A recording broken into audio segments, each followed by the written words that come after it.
ഇന്ന് നമ്മൾ വീട്ടിൻ്റെ ഫ്രണ്ടിൽ തന്നെ ഒരു വിളവെടുപ്പ് നടത്തുവാണ്. വിളവെടുപ്പ് എന്ന് പറയുമ്പോൾ ഒരു കായേ ഉള്ളൂ.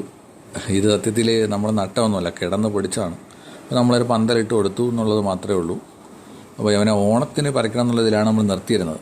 അപ്പോൾ ഇനിയും നിർത്തിക്കഴിഞ്ഞാൽ ഇത് പൊട്ടി വീഴുന്നുള്ളതുകൊണ്ട് തന്നെ അവനെ അങ്ങ് എടുക്കുന്നുണ്ട്. അപ്പോൾ വേറെയും കായ് നിൽക്കുന്നുണ്ട്.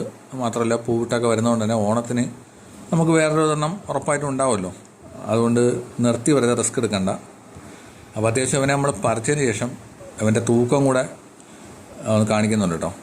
അതായത് നമുക്ക് ഓസിന് കിട്ടിയ പച്ചക്കറിയാണല്ലോ, അപ്പോൾ അതിൻ്റെ ഒരു വെയിറ്റും കൂടെ കാണിക്കുന്നുണ്ട്. വേറെ ഒരു വളമൊന്നും ചെയ്യാത്തതുകൊണ്ട് തന്നെ സാധനം നല്ല അടിപൊളിയായിരിക്കും. നമുക്കിനി ഇതിൻ്റെ വെയിറ്റ് കൂടെ നോക്കാം. ത്രാസൊക്കെ നമ്മുടെ കയ്യിൽ സെറ്റായിരുന്നതുകൊണ്ട് നമ്മൾ സീറോ ഒക്കെ ആക്കിയിട്ട് സാധനം വെച്ച് കൊടുത്തിട്ടുണ്ട്. പക്ഷേ ഇത്രയും വരുമെന്ന് ഞാനും പ്രതീക്ഷിച്ചില്ല. 4 കിലോ 350 ഗ്രാമുണ്ട്.